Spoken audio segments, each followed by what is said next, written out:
In the heart of a village, where the sun kissed the earth and the wind carried whispers of ancient songs, there was a child who would sit by the fire, eyes wide and heart open, listening to the stories of the elders. They spoke of gods and spirits that lived among them, not hidden in the heavens, but walking the same paths, sharing the same spaces.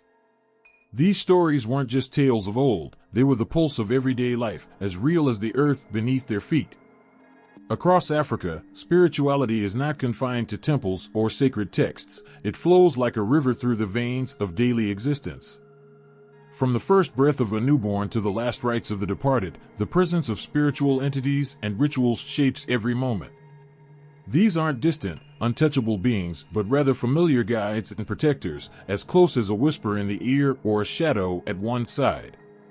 They are the gods of thunder and wisdom, the spirits of rivers and forests, the ancestors whose laughter still echoes in the rustling leaves. Imagine waking up to the sound of drums echoing through the morning mist, each beat a call to the spirits, a reminder that life is a dance between the seen and the unseen. For the Yoruba people, Orunmila is the custodian of wisdom, the one who knows the secrets of fate. His presence is felt in the divination rituals, where cowrie shells are cast, and the future is revealed in their patterns.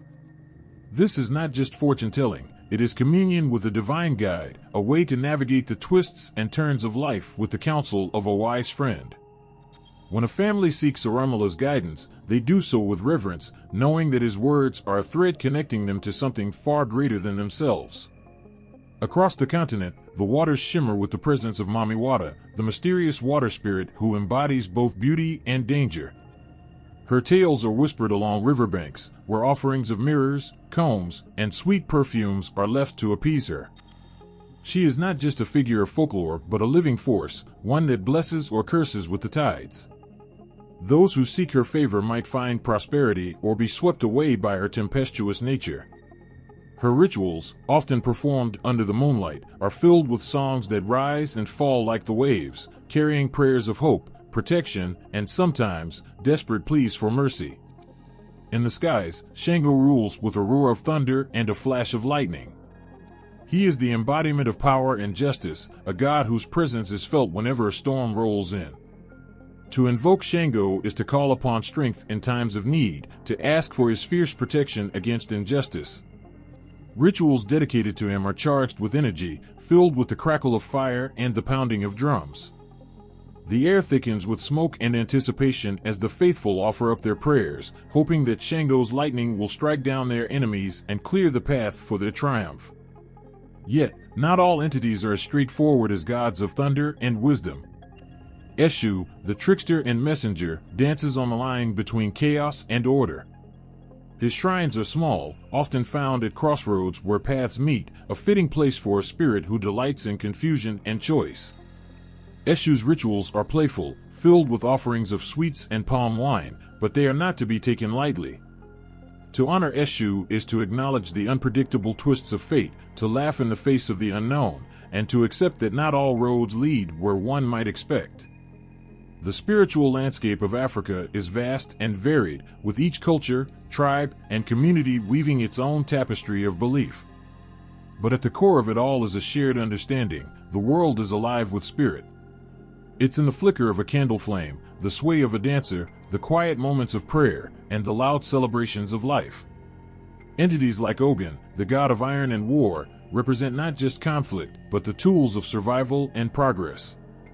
His rituals, often involving the forging of metal, symbolize the human capacity to shape the world, to build and protect. Oya, the goddess of winds and transformation, reminds her followers that change is inevitable. Her presence is felt in the gusts that sweep through the markets, and the storms that clear the old to make way for the new. To honor Oya is to embrace the cycles of life, to accept that with every ending comes a beginning. Her rituals are vibrant, filled with the colors of the rainbow, her symbol of change and continuity. These entities and their rituals are more than just cultural practices, they are lifelines, connecting the physical and the spiritual, the past and the present.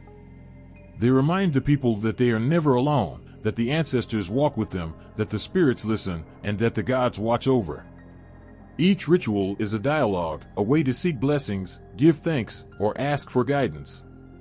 Whether it's the quiet, contemplative ceremonies of divination, or the exuberant celebrations of the harvest, these practices are woven into the very fabric of life.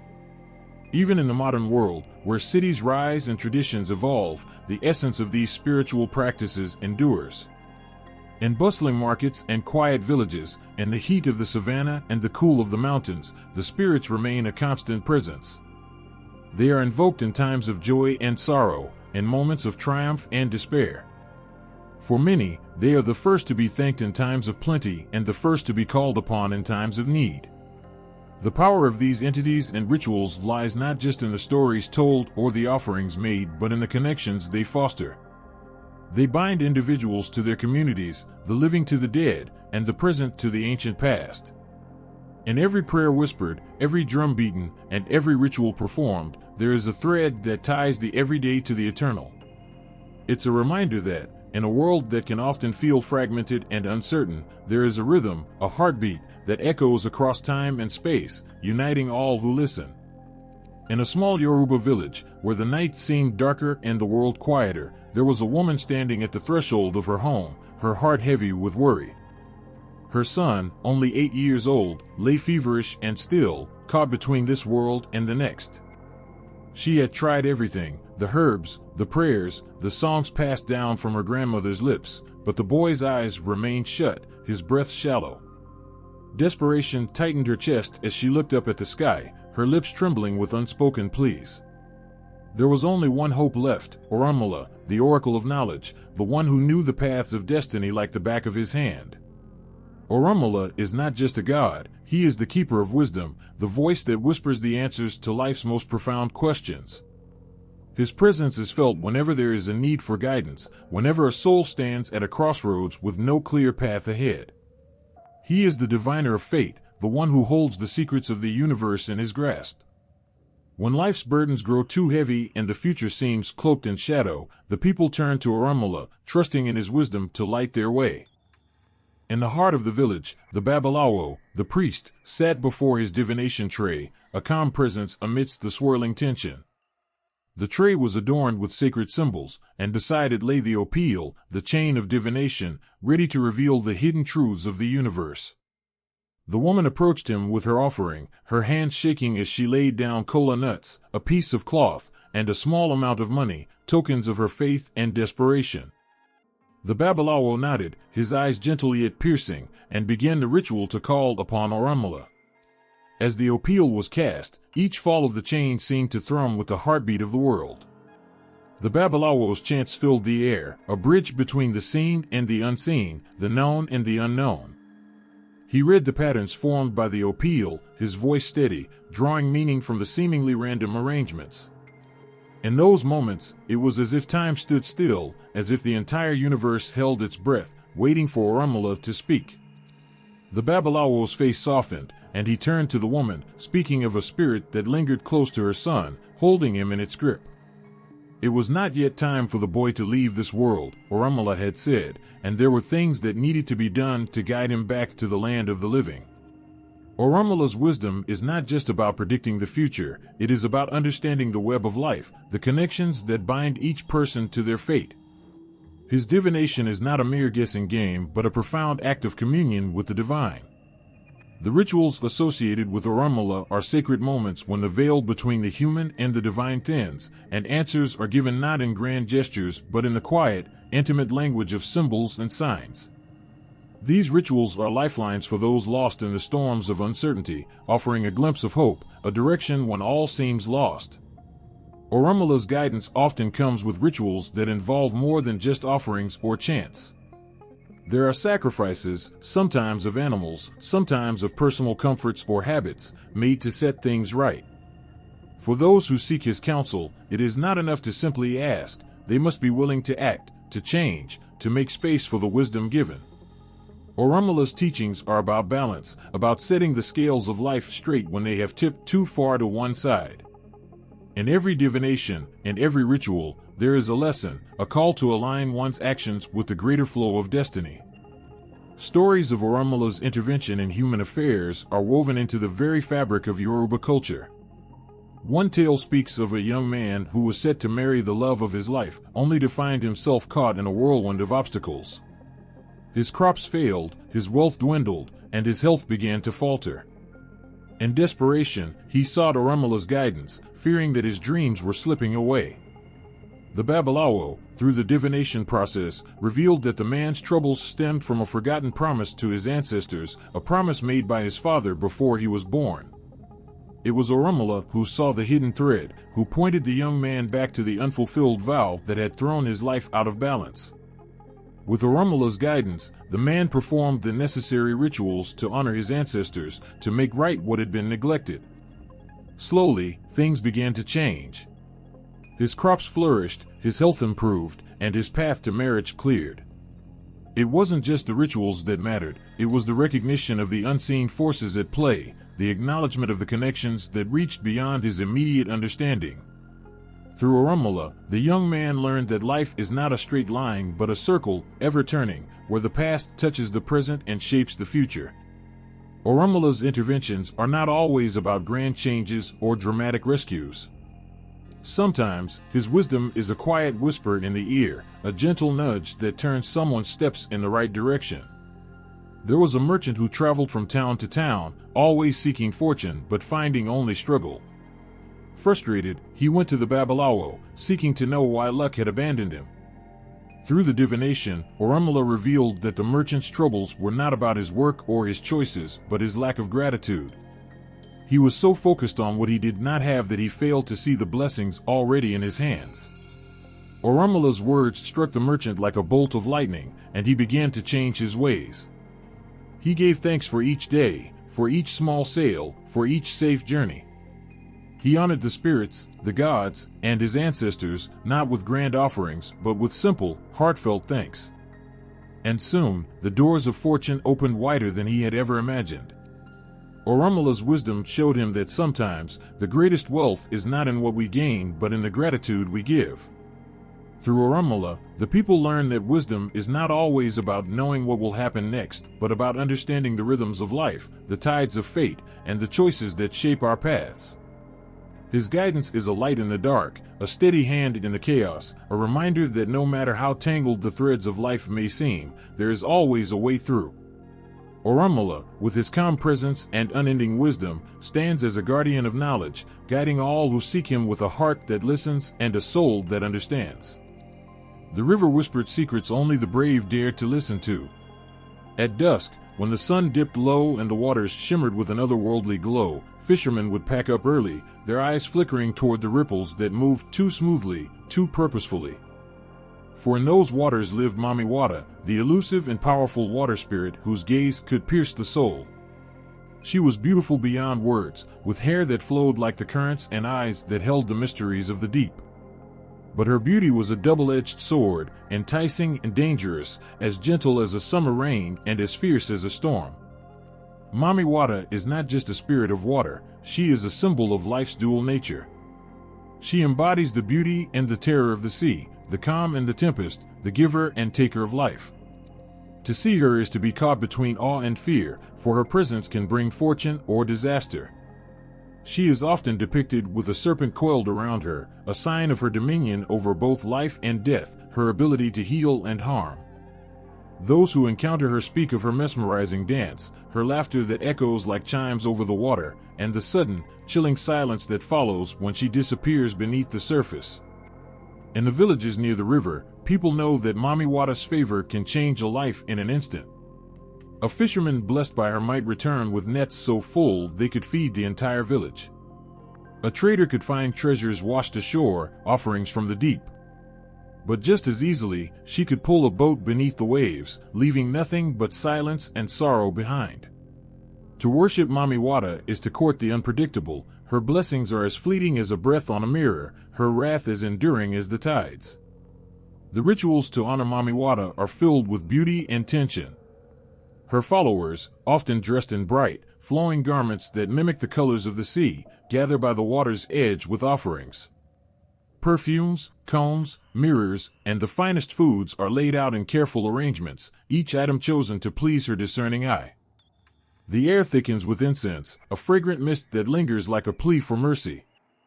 Songs rise, voices mingling with the lapping waves, calling to Mami Wata with words both reverent and desperate.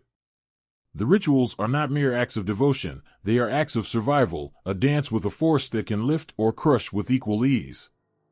There is a story of a young woman named Amina who lived by the river. Amina was known for her beauty, but also for her restless spirit.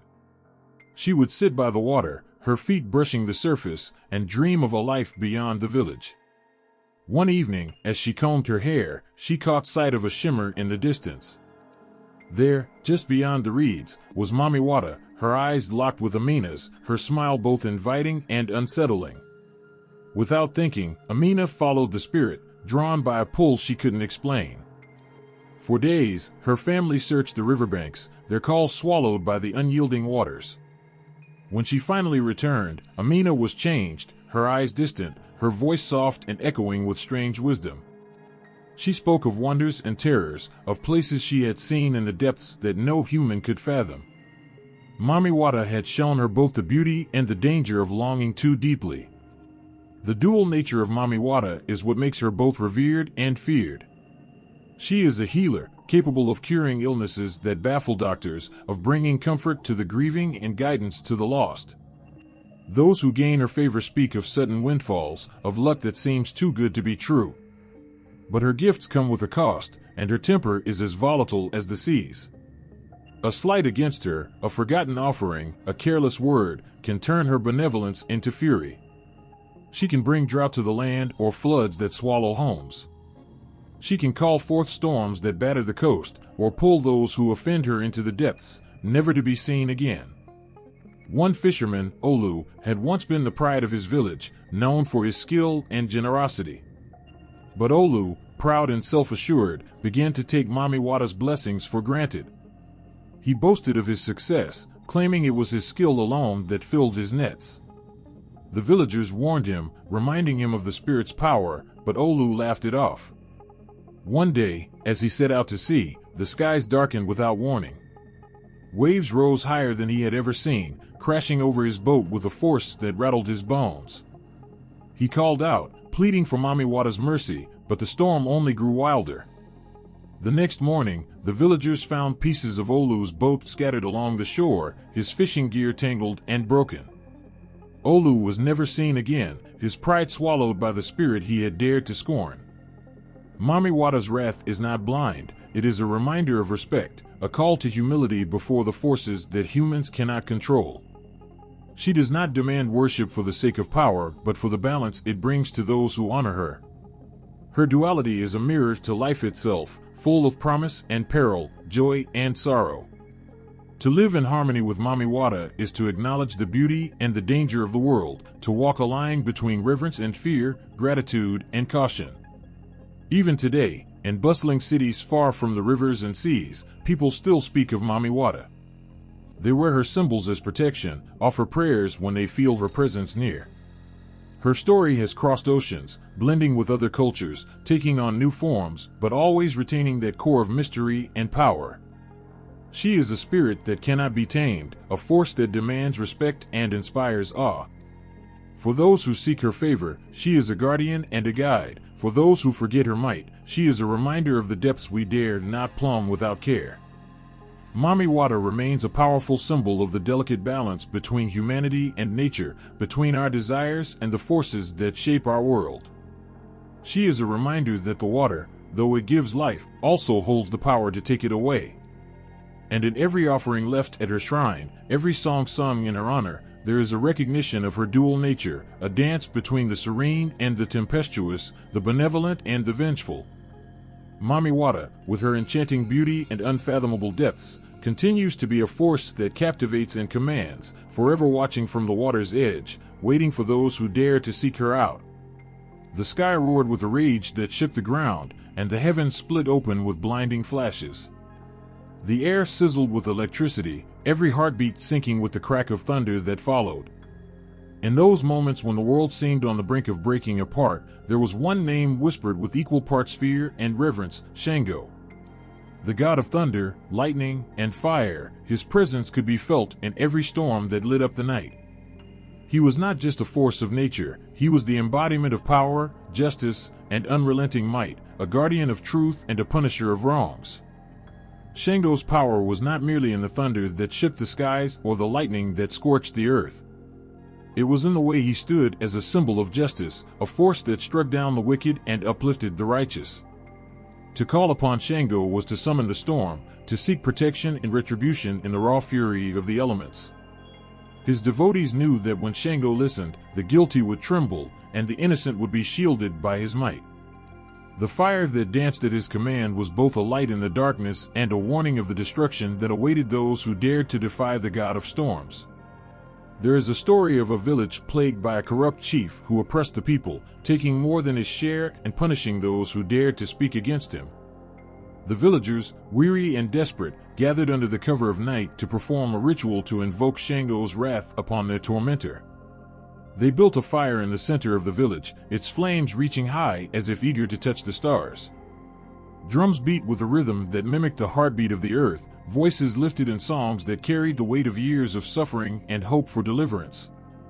The air grew heavy with anticipation, as if the world held its breath. Suddenly, a bolt of lightning split the sky, striking the chief's house with a force that sent sparks flying.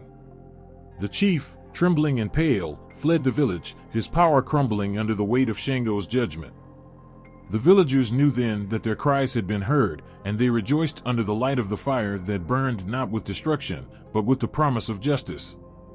Shango's rituals are as powerful as the god himself, filled with the urgency and passion of those who seek his protection or demand his vengeance. His followers wear red and white, colors of fire and purity, symbols of Shango's dual nature as a fierce warrior and a fair judge.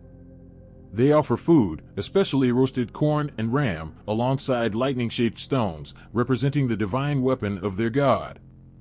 The drums beat louder, faster, their sound echoing the rumble of thunder, their rhythms calling out to Shango to hear their pleas.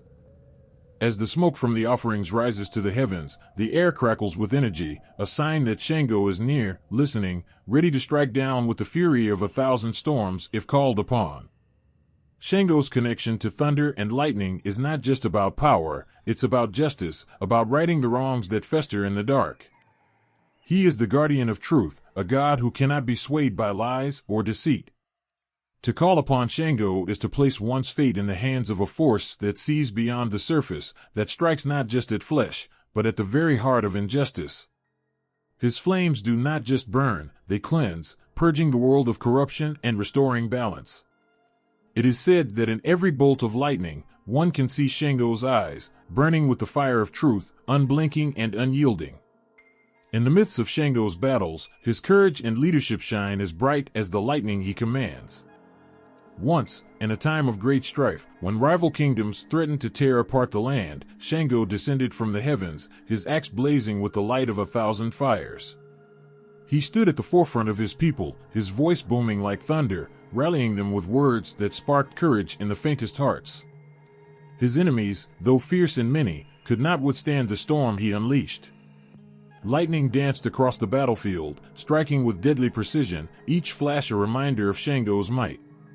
His foes, blinded by the brilliance of his power, fell back, their spirits broken by the sheer force of his presence. Shango led his people to victory, not just with the strength of his arm, but with the unshakable justice that flowed from him like a river of fire. Even the gods of other realms respected Shango's authority. There is a tale of a challenge between Shango and Ogun, the god of iron and war, both fierce and unyielding in their own rights. The sky darkened as Shango called forth his storm, and Ogun, wielding his unbreakable blade, stood ready to meet the thunder god's wrath.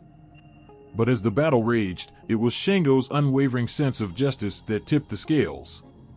He did not fight merely for power, but for the protection of the innocent and the punishment of the wicked. With a final strike of his lightning, Shango proved that his strength lay not just in his force, but in his cause. Ogun bowed his head in respect, acknowledging Shango not just as a warrior, but as a leader whose power was rooted in the unwavering pursuit of what was right. Shango's leadership is a beacon for those who seek guidance in times of uncertainty and fear. He is a god who stands with the oppressed, who lends his strength to those who fight for justice. His presence is felt in every clap of thunder, a reminder that the fight for what is right is never in vain, that even in the darkest storm, there is light.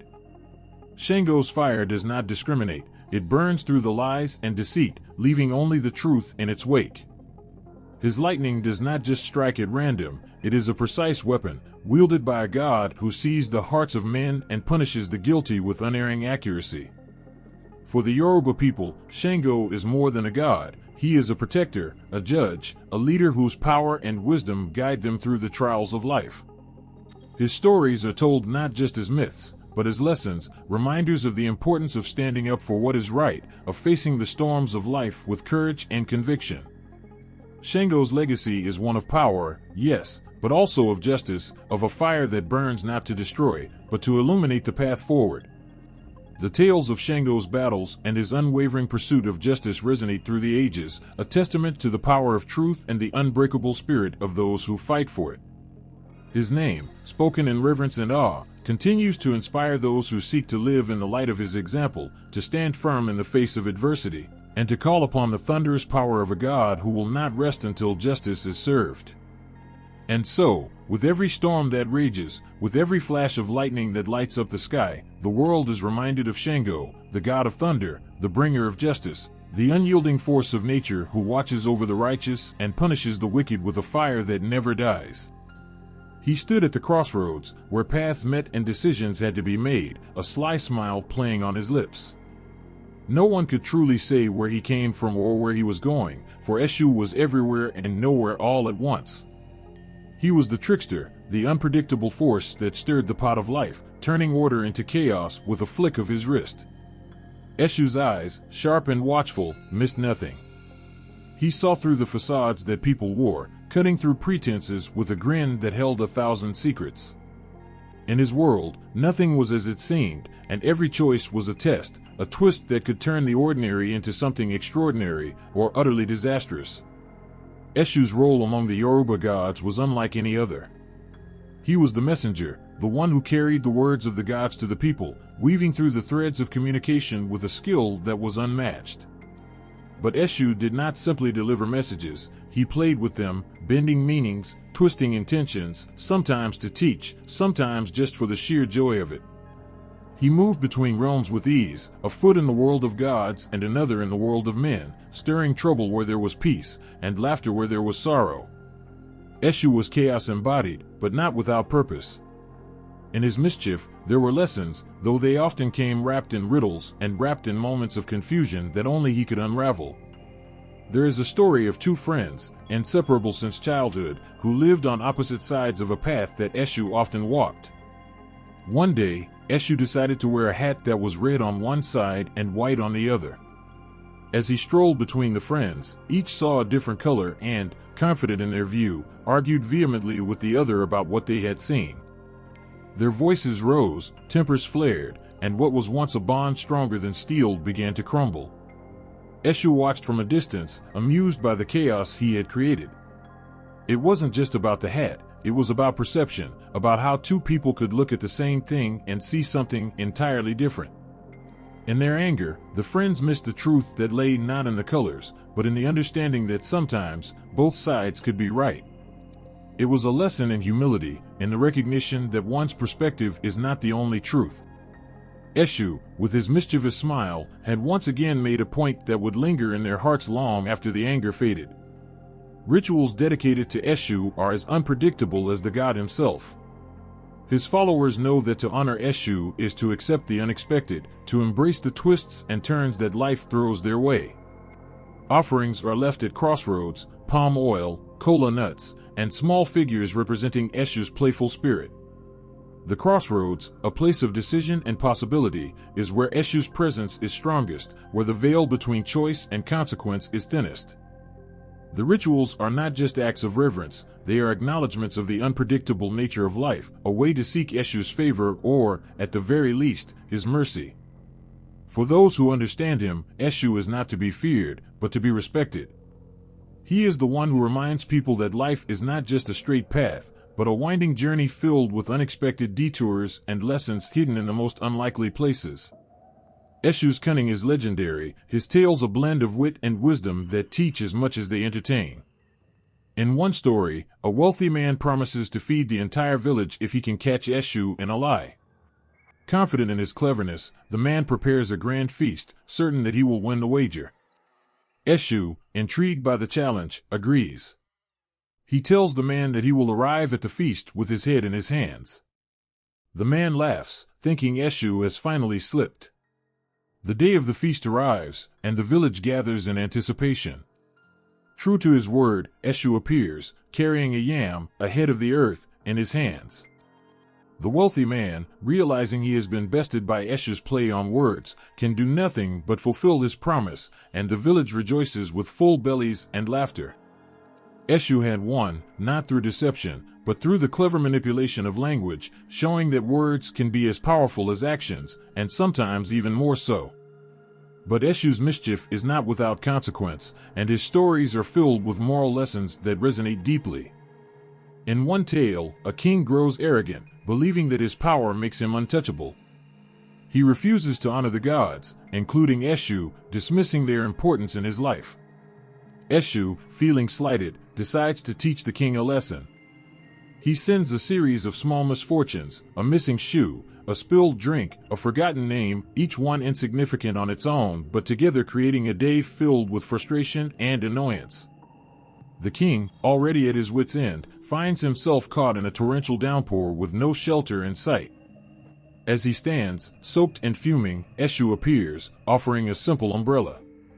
The king, humbled and grateful, accepts, realizing too late that the umbrella has a hole in the top, just big enough to let the rain through. It is a small reminder that no one, not even a king, is above the gods, and that humility is a virtue worth keeping close. Eshu's tales are woven into the fabric of life, his lessons lingering in the minds of those who hear them. He is a god who does not give answers freely, but challenges people to find their own paths, to question what they see and think. He is a reminder that life is not always straightforward, that sometimes the greatest wisdom comes from the most unexpected places. Eshu's laughter echoes in every twist of fate, and every moment where things do not go as planned, a gentle nudge to keep moving, to keep learning, even when the road ahead is uncertain. Eshu's presence in rituals is a testament to his importance in Yoruba culture. He is not just a trickster for the sake of chaos, he is a bridge between the divine and the mortal, a messenger whose actions, though often confusing, carry deeper meanings. His followers dance in his honor, their movements as fluid and unpredictable as Eshu himself, a celebration of the freedom that comes with embracing life's uncertainties. They chant his praises, their voices rising into the night, mingling with the wind that carries Eshu's spirit through the world. Eshu is a god of communication, not just in the words spoken, but in the silences, in the spaces between understanding and misunderstanding. He is the spark of curiosity that drives people to look beyond the obvious, to question and to seek. His cleverness is not just about tricks, it's about seeing the world from all angles, finding the humor and the wisdom in every situation. Eshu is there in every laugh that follows a mistake, and every lesson learned the hard way, a constant companion on the winding road of life. In every tale of Eshu, there is a sense of wonder, a reminder that life is a dance of choices, each step leading to a new possibility. He teaches that it's okay not to know all the answers, that sometimes the journey is about asking the right questions. Eshu, with his ever-present smile and his boundless energy, is a god who invites everyone to see the world not just as it is, but as it could be, filled with endless twists, turns, and the promise of something extraordinary waiting just beyond the next crossroads. They say that wisdom is woven, not given. In the heart of every story, there is a web, delicate but strong, spun by Anansi, the spider god who sits at its center. Anansi is more than just a trickster, he is the keeper of stories, the one who holds the threads of wisdom, laughter, and life itself. In every tale that tumbles from a storyteller's lips, Anansi lives, his 8 legs moving gracefully through the tapestry of words that have shaped generations. He is small but mighty, a tiny figure whose cleverness and wit have outsmarted even the greatest of beings. Where others see only obstacles, Anansi sees opportunity, his web a constant reminder that there is always another way, another story to be told. Anansi's influence stretches far beyond the Akan people who first spoke his name. His stories have traveled oceans, crossed borders, and found homes in the hearts of people everywhere. They are tales of cunning and creativity, where the smallest creature can outwit the biggest foes, where the powerless find power in their wits. Anansi's web connects not just characters within the stories, but the people who listen to them, who laugh, learn, and sometimes weep at the lessons hidden within. In the flicker of a fire or the quiet of a moonlit night, Anansi's stories come alive, spinning threads that tie people to each other, to the past, and to the wisdom of those who came before. One of the most beloved stories tells of how Anansi came to own all the stories in the world. Once, the stories belonged to Niam, the sky god, who kept them locked away in a golden box high above the clouds. Anansi, yearning to bring those stories to the people, approached Niam with an audacious request to buy the stories from him. Niam, amused by the tiny spider's boldness, set Anansi an impossible task. He must capture Onini the python, Osibo the leopard, Maboro the hornets, and Moesha the fairy, creatures so fierce, so elusive, that not even the bravest warrior would dare try. Anansi, with a twinkle in his many eyes, accepted the challenge. With a mind sharper than any sword, Anansi went to work. He tricked Onini into stretching out along a branch to prove his length, then tied him tight with vines. He dug a deep hole and lured Osibo the leopard into it, trapping him with ease. He filled a gourd with water and pretended to be caught in a rainstorm, coaxing Maboro the hornets to fly inside for shelter before sealing them in. And with a little sticky paste and a few clever words, he caught Moesha the fairy by tricking her into touching the sticky doll he had made. With each capture, Anansi proved that size does not determine strength, and that wit can conquer where force fails. He returned to Niam, the impossible task completed, and received the stories of the world in return. In his victory, Anansi didn't just gain stories, he gave a gift to humanity, a reminder that the smallest among us can change the world with a clever mind and a brave heart. Rituals celebrating Anansi's cleverness are filled with joy and laughter, for to honor Anansi is to embrace the playfulness and resilience that he embodies. Children learn his tales from a young age, sitting at the feet of elders who recount the spider god's antics with a twinkle in their eyes. They clap their hands and stomp their feet in rhythm, their voices rising and falling as the stories unfold, each word a strand of the web that connects them to a lineage of wisdom. Anansi's image, small, unassuming, but ever watchful, adorns homes, schools, and gathering places, a constant reminder that every challenge can be met with creativity, every problem with a story that just needs to be told. In honoring Anansi, offerings are made not of grand gestures, but of simple acts of creativity and wit. A small dish of honey, a child's laughter, a story well told, these are the gifts that please Anansi, the symbols of a life lived with joy and cleverness.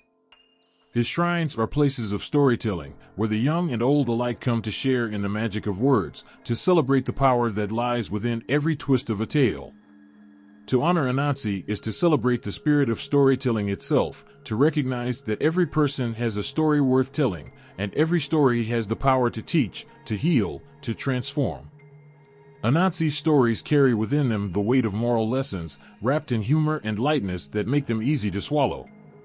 Through his tales, Anansi teaches humility, patience, and the value of thinking before acting. He shows that the mighty can fall, and the small can rise, that every situation has a solution if only one looks hard enough. In one story, Anansi tricks the powerful lion into giving up his throne, not through force, but by sowing seeds of doubt and confusion that make the lion question his own worth.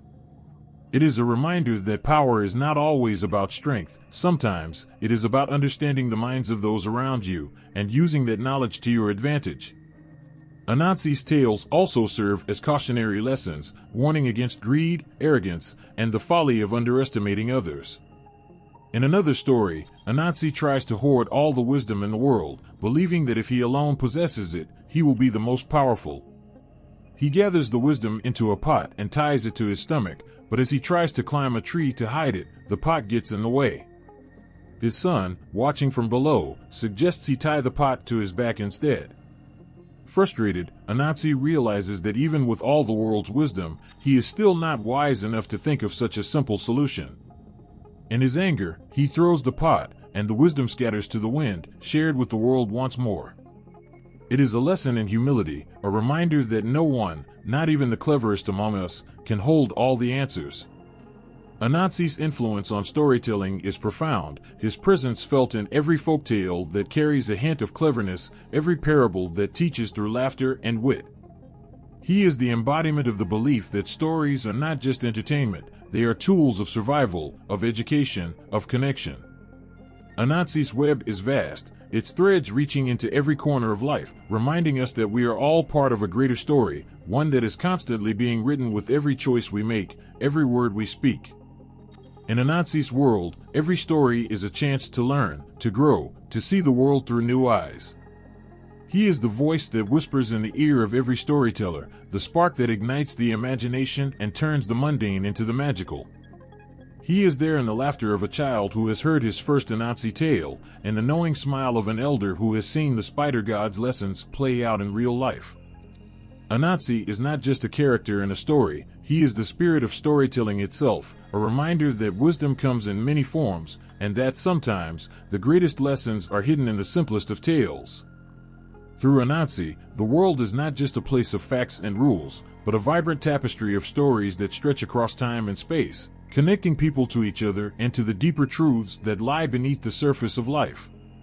Anansi's web is not just a trap for the unwary, it is a network of knowledge, a playground of possibilities, where every twist of fate and every turn of phrase can reveal something new. In honoring Anansi, we honor the power of stories to change lives, to inspire, and to keep the wisdom of the ages alive for generations to come. The clang of iron against iron, the sharp scent of blood in the air, the rhythmic beat of drums echoing through the forest, these are the sounds that announce the presence of Ogun, the fierce god of iron and war. He is a figure carved from the heart of the earth, as unyielding as the metal he commands, as relentless as the battles he fights. Ogun is the embodiment of power, raw and untamed, a force that shapes civilizations and forges destinies.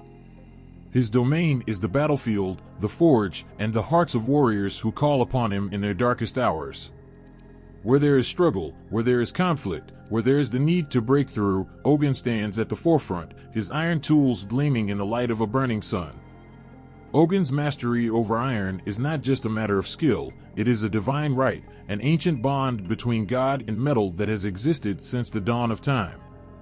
He is the first to strike iron from stone, to bend it to his will and shape it into tools, weapons, and symbols of power.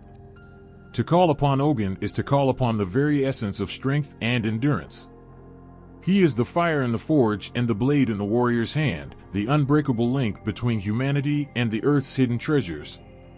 Every knife, every sword, every piece of ironwork bears his mark, a silent tribute to the god who first taught humankind the art of transformation through heat, force, and willpower. Rituals honoring Ogun are not for the faint of heart. They are raw, visceral, and filled with the intensity that mirrors Ogun's own nature. Weapons are blessed in his name, the cold iron washed in the blood of sacrifices, a reminder that all power comes with a price. The air is thick with the scent of iron and offerings, a heady mix of reverence and fear. Those who seek Ogun's favor do so with the knowledge that he demands total commitment. There is no room for hesitation or half measures. Blood is spilled, not in malice, but as a symbol of the life force that courses through every warrior's veins, a tribute to Ogun's role as the giver and taker of strength. It is a solemn pact between God and man, a promise that in the heat of battle, Ogun's presence will be felt, fierce and unyielding. In the old stories, Ogun's battles are legendary, each one a testament to his prowess and his relentless pursuit of justice and order. There is the tale of how Ogun, in his rage, cleared the path through the impenetrable forest for the other gods, hacking through trees and underbrush with his mighty iron axe. His fury was so great that nothing could stand in his way, not even the thickest of obstacles. This is Ogun's gift to humanity, the ability to break through barriers, to carve a path where none existed before. He is the god of pioneers and warriors, of those who refuse to be held back by the limitations of the world around them. His iron is not just a tool, it is a symbol of the indomitable spirit that drives people to push forward, no matter the odds. Ogun's contribution to civilization goes beyond the battlefield. He is the patron of all who work with iron, from blacksmiths to builders, anyone who bends metal to create, to protect, to provide. And every hammer strike on an anvil, and every spark that flies from the forge, Ogun's spirit lives on. He is the fire that drives innovation, the strength that underpins progress. His influence can be seen in the bridges that span rivers, the tools that till the soil, the weapons that guard homes. To honor Ogun is to honor the sweat and toil of those who build and protect, who shape the world with their hands and their courage. It is a recognition that progress is not given, it is earned, through hard work, determination, and the occasional sacrifice. There is a darker side to Ogun, one that speaks to his role as a god of war. He is not a gentle protector, he is a fierce guardian, one who does not hesitate to take life when necessary. In the heat of battle, Ogun's wrath is unmatched, his presence a storm of iron and blood that sweeps across the field. His followers, the warriors who call upon his name, know that to invoke Ogun is to invite both his protection and his wrath. It is said that Ogun does not simply fight, he devours, his insatiable hunger for victory driving him to crush all who stand against him. His enemies fall not just to the strength of his blows, but to the sheer force of his will, a will that refuses to bend or break, no matter the cost. But Ogun is not without mercy. For all his ferocity, he is also a god of justice, one who fights not for the sake of violence, but for the preservation of order and balance. He is the sword that cuts through lies, the hammer that shatters chains. In the stories, Ogun often acts as a mediator, his ironclad sense of right and wrong guiding his decisions.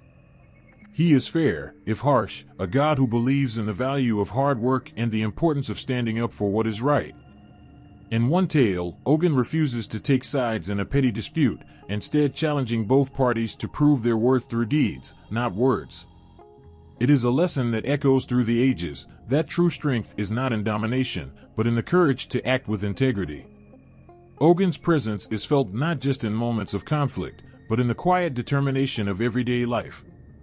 He is there in the resolve of the blacksmith shaping iron into something useful, in the grit of the farmer plowing fields with tools that bear his blessing, in the steadfastness of anyone who refuses to back down in the face of adversity.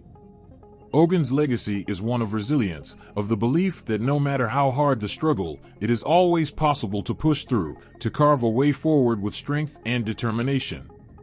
In every ritual, in every story, Ogun's spirit is a reminder that power is not just about strength, but about the will to use it wisely. He is the fire that forges, the iron that endures, the warrior who stands tall in the face of the storm.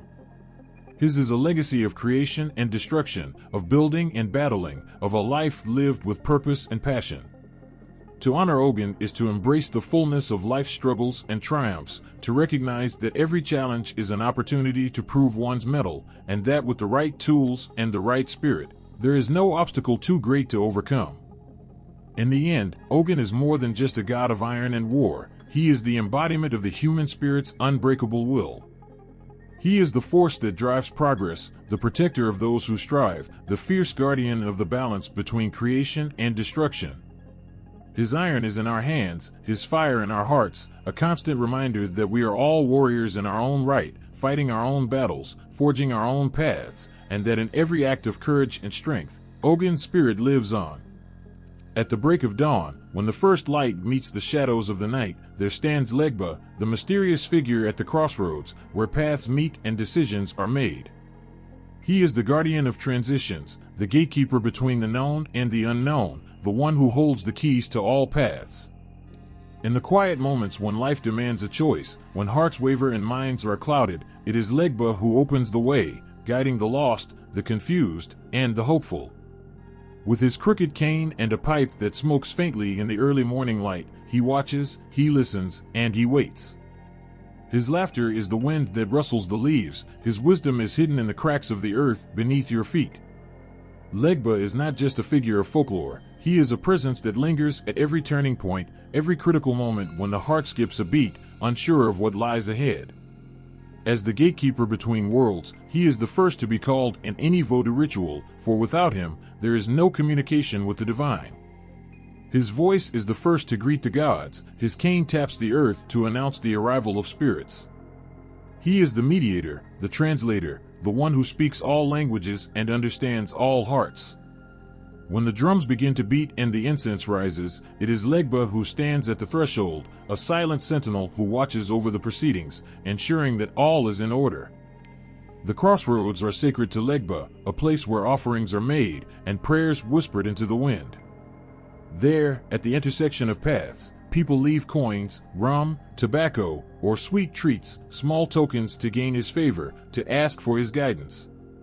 It is said that to stand at a crossroads and call upon Legba is to open oneself to the wisdom of the ages, to seek clarity in times of confusion. The rituals performed there are simple yet profound, marked by a deep sense of reverence and hope.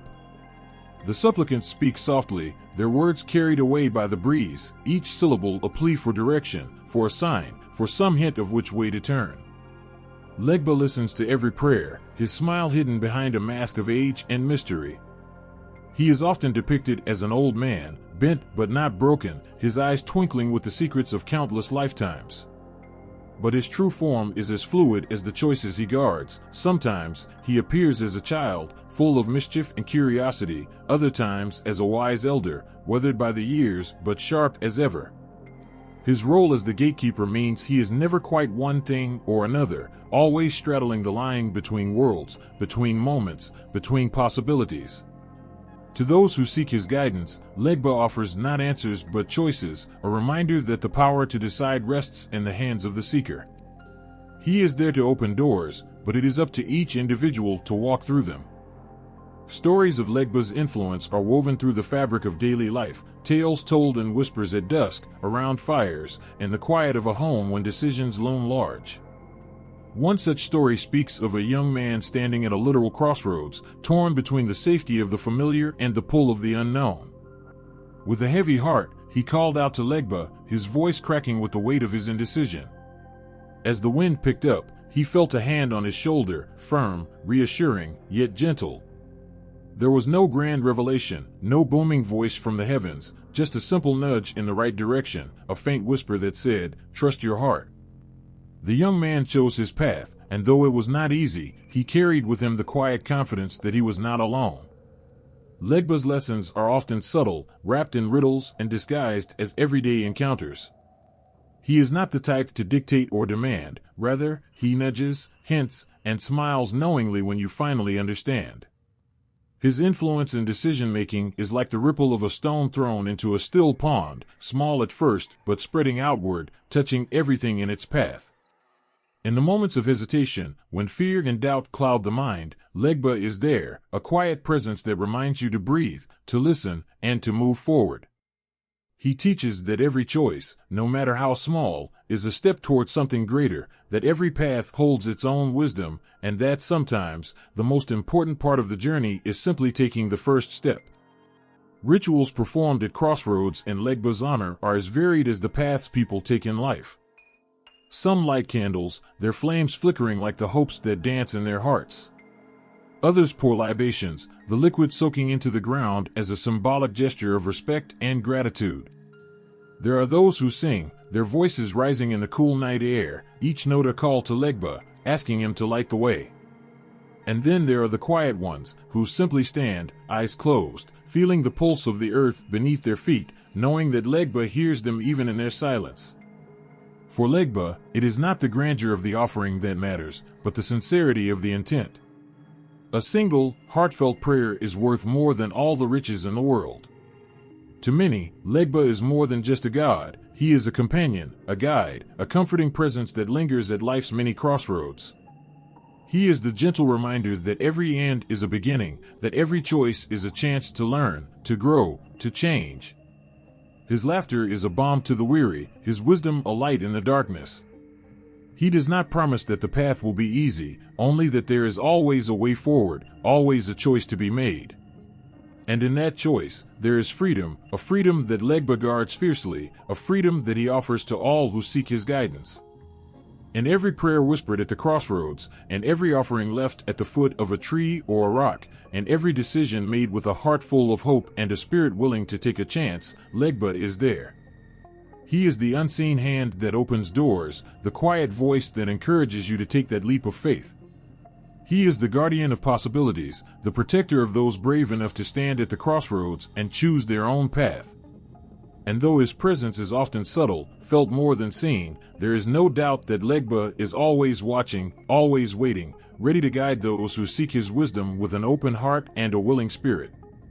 Through every twist and turn, every moment of doubt and decision, Legba stands firm at the crossroads, a beacon of hope and a testament to the power of choice. He is the keeper of the keys, the guardian of the gates, the ever-watchful guide who ensures that no matter how many paths lie ahead, there is always a way through. His stories remind us that life is full of crossroads, and at each one, we have the power to choose, to change, to forge our own destiny. In Legba's world, there are no dead ends, only new beginnings waiting to be discovered, new paths waiting to be walked, and new choices waiting to be made. The air grows thick and heavy, the sky darkens, and a restless wind begins to swirl. It's not just any storm that's brewing, it's the power of Oya, the fierce goddess of winds and change. She moves with a force that can topple trees and tear through the strongest walls, but she is more than just destruction. Oya is the breath of transformation, the gust that pushes you to the brink and then beyond, the howl that shouts for rebirth. When she comes not with gentle whispers, but with the roar of 1,000 storms, demanding change and sweeping away the old to make room for the new. Oya is not one to be ignored. She is the wind that whips your face, the storm that rattles your windows at night. She is the rush of adrenaline when faced with the impossible, the courage that rises when all seems lost. Her domain is not just the physical world, but the hearts and minds of those who stand at the precipice of transformation.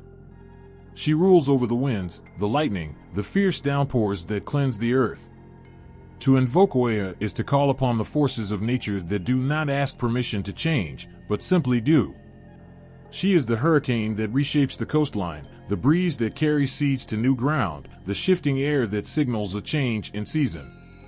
Rituals to honor Oya are acts of boldness, of stepping into the storm with a heart ready for whatever comes. Offerings of copper, eggplant, and red wine are laid at her altars, gifts that speak to her fiery spirit and her taste for the dramatic. People pray for her guidance when they stand on the edge of change, whether it's the birth of a new venture, the end of a long chapter, or the courage to take that first, terrifying step into the unknown. They light candles that flicker wildly in the wind, burn incense that swirls and twists like many tornadoes, and drum rhythms that mimic the beat of a thunderstorm. These rituals are not quiet or timid, they are loud, they are urgent, they match the unrestrained energy that Oya brings.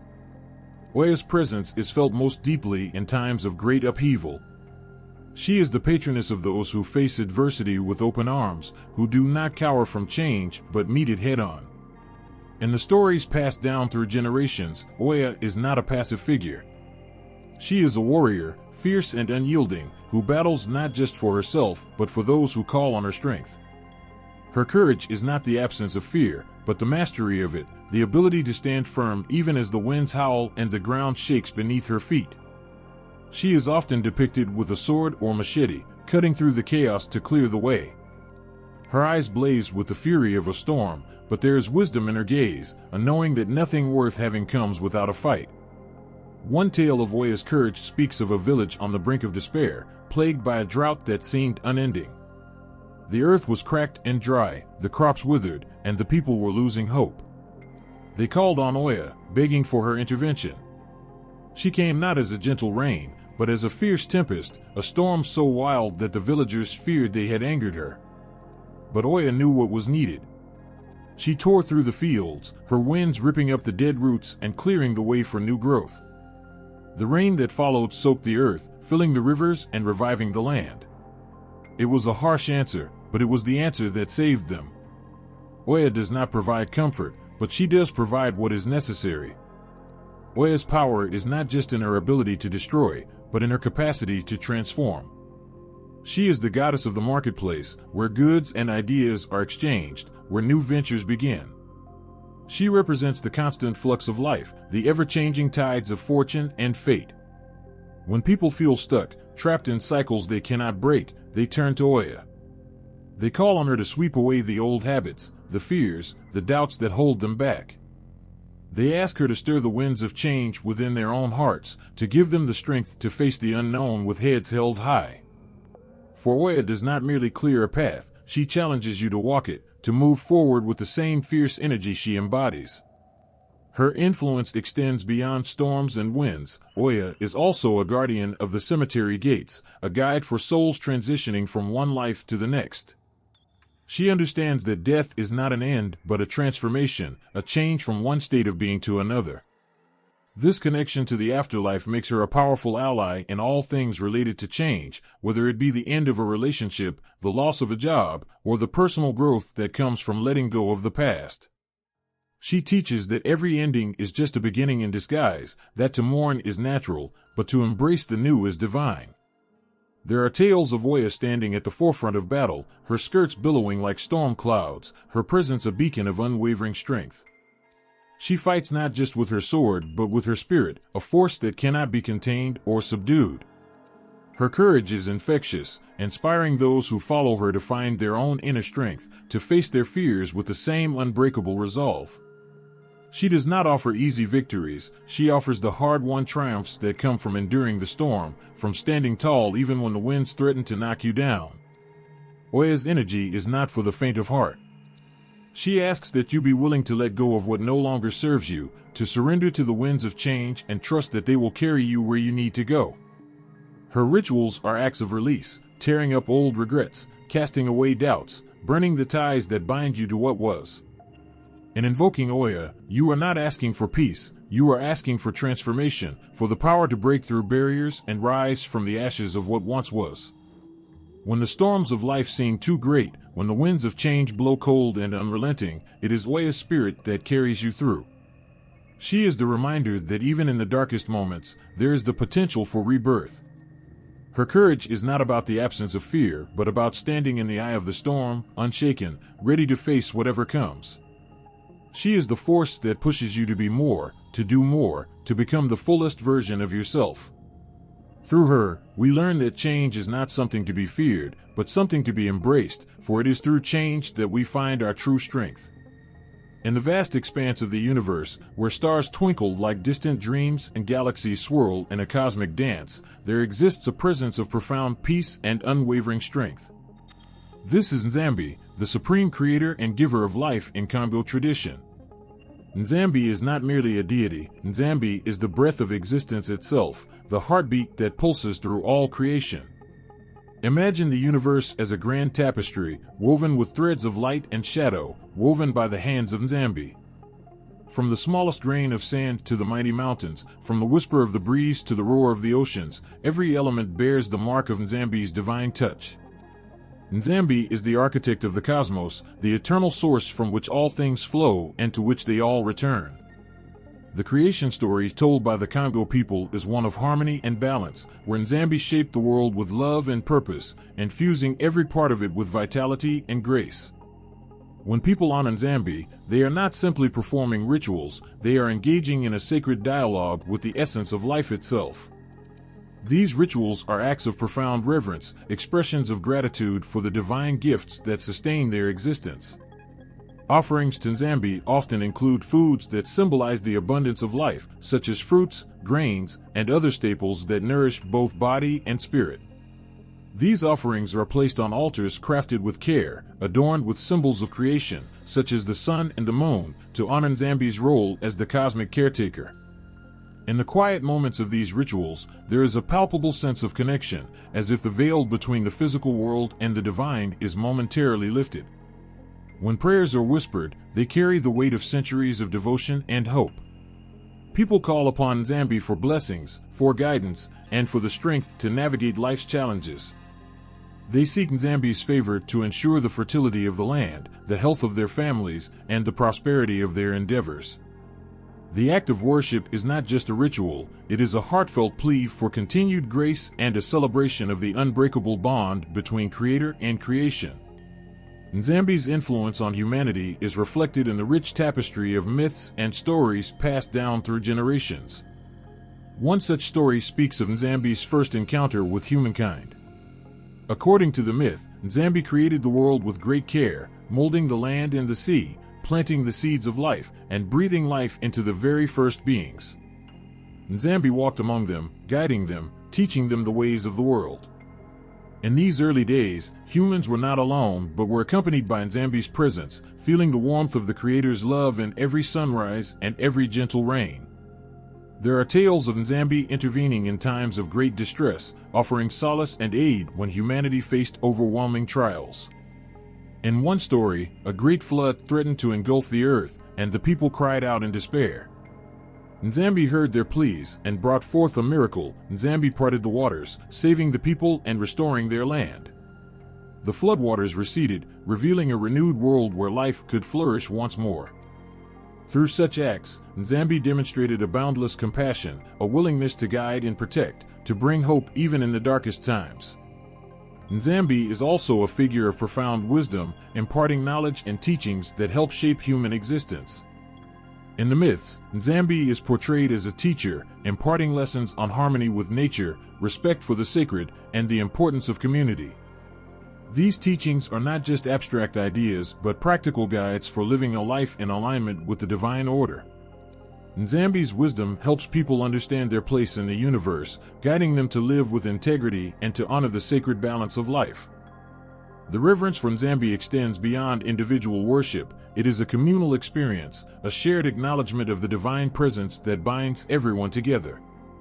Festivals and ceremonies dedicated to Nzambi are vibrant expressions of joy and unity, where people come together to celebrate the Creator's gifts and to renew their connection with the divine.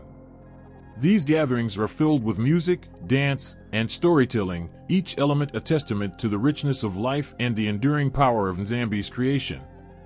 In these moments of communal worship, there is a sense of profound unity, as if the entire community is enveloped in Nzambi's embrace. The songs sung and the dances performed are not just expressions of gratitude but also acts of communion, celebrating the divine presence that flows through every part of their lives. Each ritual, each offering, is a reminder of the sacred connection between the Creator and creation, a reaffirmation of the bond that sustains and nourishes them. Nzambi's role as the supreme creator and giver of life is a testament to the beauty and complexity of existence. From the grand design of the cosmos to the intimate details of everyday life, Nzambi's influence is evident in every moment of existence. The rituals honoring Nzambi are not merely acts of worship, they are expressions of the profound gratitude and reverence that people feel for the divine presence that shapes their world. Through these rituals, they celebrate the Creator's gifts, seek guidance and blessings, and renew their connection to the sacred source of all life. In the heart of Africa, where the land pulses with ancient rhythms and the air hums with unseen energies, initiation rituals hold a sacred place in the spiritual landscape. These rites are not just ceremonies, they are profound transformations, bridges between the known and the mysterious, moments where individuals step from the physical world into the embrace of the spiritual realm. From the very start, initiation is a journey marked by both reverence and awe. It is a passage into a realm that transcends everyday life, where every step is laden with significance and every ritual element carries a deep meaning. Imagine a young initiate standing at the threshold of this sacred process, feeling the weight of ancestral traditions pressing gently upon their shoulders. The air is thick with anticipation, and the beating of drums echoes like a heartbeat of the earth itself. As the initiation begins, the initiate is surrounded by a community of elders and spiritual leaders, each playing a crucial role in guiding them through this sacred transition. The ritual often starts with purification, a cleansing of body and spirit to prepare for the profound changes ahead. This may involve a ritual bath or the application of sacred oils, symbolizing the washing away of the old self to make way for the new. The ceremony unfolds in stages, each rich with symbolic meaning. For many African traditions, this rite of passage involves a series of tests and teachings designed to impart wisdom and prepare the initiate for their new role. These rites are deeply personal and vary from one tradition to another, but they share a common goal: to connect the initiate with the spiritual forces that will guide them in their new life. One of the most striking aspects of these rituals is the journey from the physical to the spiritual world. This transition is often marked by symbolic acts that signify the crossing of boundaries between the mundane and the divine. In some traditions, this might involve a physical journey to a sacred site, a place that holds deep spiritual significance and serves as a gateway between the worlds. During these moments, the initiate may experience profound visions or spiritual encounters. These experiences are not mere hallucinations, but vivid, tangible connections with the spiritual entities and ancestors who will become part of their life. The initiate may receive guidance, blessings, and even a new name, marking their transformation into a new state of being. The rites are not just about individual transformation, they also serve to strengthen the bonds within the community. As the initiate progresses through the ceremonies, they are welcomed into a network of spiritual kin who will support and guide them. This communal aspect of initiation reinforces the sense of belonging and the shared commitment to spiritual and cultural values. As the ritual reaches its climax, there is often a moment of profound realization. The initiate, now fully embraced by the spiritual world, may experience a deep sense of unity with the divine forces. This moment is marked by a feeling of completion, as if all the pieces of their life have come together in a harmonious whole. They emerge from the ritual not just as a new individual, but as a vessel for the spiritual wisdom and power they have gained. The significance of these rituals extends far beyond the individual. They represent a reaffirmation of the spiritual traditions that have been passed down through generations. Each initiation is a living testament to the endurance of these ancient practices and the continued relevance of the spiritual wisdom they embody. The journey through initiation is a profound reminder of the connections that bind all life together. It underscores the idea that we are all part of a larger spiritual tapestry, woven together by the threads of our ancestors and the divine forces that guide us. Through these rites of passage, individuals do not merely gain new roles, they become active participants in the ongoing story of their people, contributing to a legacy that spans centuries. In the quiet moments following the initiation, there is a palpable sense of peace and fulfillment. The initiate, now fully integrated into the spiritual world, carries with them the blessings and insights they have received. Their journey from the physical to the spiritual world has transformed them in ways that are both visible and invisible, shaping their path forward with a deep sense of purpose and connection. The rituals of initiation are a powerful testament to the enduring strength of African spiritual traditions. They offer a glimpse into a world where the sacred and the everyday intertwine, where each step is imbued with meaning and every experience is a bridge to the divine. For those who undergo these rites, the journey is one of profound transformation, a passage into a life enriched by the wisdom and guidance of the spiritual realm. In the quiet hush of dawn or the soft glow of twilight, the air thickens with reverence as sacrifices and offerings are made to appease the powerful entities that shape the world. These acts are not mere rituals, they are profound expressions of respect and connection, vital threads in the tapestry of spiritual life.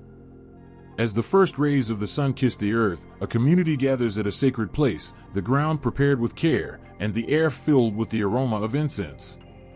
Here, offerings are not just gestures, but heartfelt gifts given with the deepest respect. The act of sacrifice is a way to maintain harmony with the spiritual forces that govern their lives, ensuring that the delicate balance between the human and divine is preserved. Sacrifices come in many forms, each carrying its own significance. They range from the simplest offerings of fruits and grains to more elaborate ceremonies involving animals. Each type of offering is chosen carefully, reflecting the needs and desires of both the giver and the receiver. Fruits and grains symbolize abundance and gratitude, while animals might be offered to honor a particular deity or spirit, reflecting the gravity of the occasion. The significance of these offerings extends beyond their physical form. They represent a tangible connection to the divine, a way of showing that the people understand the importance of the forces they are addressing. When an animal is sacrificed, it is done with profound respect, its life given in recognition of the blessings and protection sought. Each element of the ritual is performed with care, every movement imbued with a sense of purpose and reverence. Ethical considerations are deeply woven into these practices. While the idea of sacrifice might seem harsh, it is important to understand it within the context of the tradition. The act of offering is done with a deep sense of responsibility and respect. Every step of the ritual is carried out with care to ensure that the offering is made in the most respectful and mindful manner possible. The belief is that such offerings maintain the balance between the spiritual and physical worlds, ensuring that harmony prevails and that the entities continue to offer their guidance and protection. As times change, so too do sacrificial practices evolve. What was once a common practice may transform into more symbolic gestures or alternative forms of offerings. These changes reflect a broader understanding and respect for life and the evolving values of the community. In many traditions, the essence of the offering remains the same, an act of reverence and a desire to maintain a sacred connection, but the methods may shift to align with contemporary ethical standards. The evolution of these practices does not diminish their importance, but rather enriches their meaning. In modern times, offerings might include symbolic gifts or acts of service that reflect the same deep respect and gratitude. This evolution speaks to the enduring relevance of these traditions and their ability to adapt while maintaining their core values. In the act of sacrifice and offering, there is a profound sense of connection and communion. Each gesture, whether it is the ritual of lighting incense or the careful preparation of a meal, is a bridge between the human and the divine. It is a moment where the mundane becomes sacred, where the simple act of giving transforms into a profound expression of faith and gratitude. As the ritual concludes, there is a sense of fulfillment and peace. The offerings are accepted, and the balance between the spiritual and physical worlds is reaffirmed. The community returns to their lives, carrying with them the blessings and protection that their offerings have secured. Each act of sacrifice and offering is a testament to the enduring connection between the people and the powerful entities that watch over them, a reflection of their deep respect and unwavering faith. Underneath the sprawling African sky, where stars shimmer like ancient whispers, the practice of divination unfolds with a sense of sacred urgency. It is in these moments, amidst the smoke of incense and the murmur of ancient chants, that people seek guidance from the beyond, hoping to touch the intangible and understand the unseen. Divination in African traditions is not just a practice, it is a profound connection with the divine, a way to reach out to the forces that govern the world. Various methods are used, each with its own deep-rooted significance and unique process. In some traditions, the patterns of thrown bones or shells tell a story that only the initiated can read. These symbols, scattered across the earth, seem to dance with secrets that whisper answers to those who know how to listen. In other traditions, the diviner might use the I Ching, a revered system of ancient wisdom, to offer insights into the questions that plague the heart. Each method serves as a bridge between the physical and spiritual realms, a way to communicate with entities like Orunmila, the Oracle of Wisdom, and Legba, the Guardian of Crossroads. Orunmila, revered for his deep knowledge and foresight, plays a crucial role in these divination rituals. When people seek his guidance, they turn to the Ifa divination system, a complex practice where the diviner, through a series of intricate rituals and interpretations, channels Orunmila's wisdom. Each sign and symbol is like a message from the divine, revealing pathways and choices, offering wisdom on matters of great importance.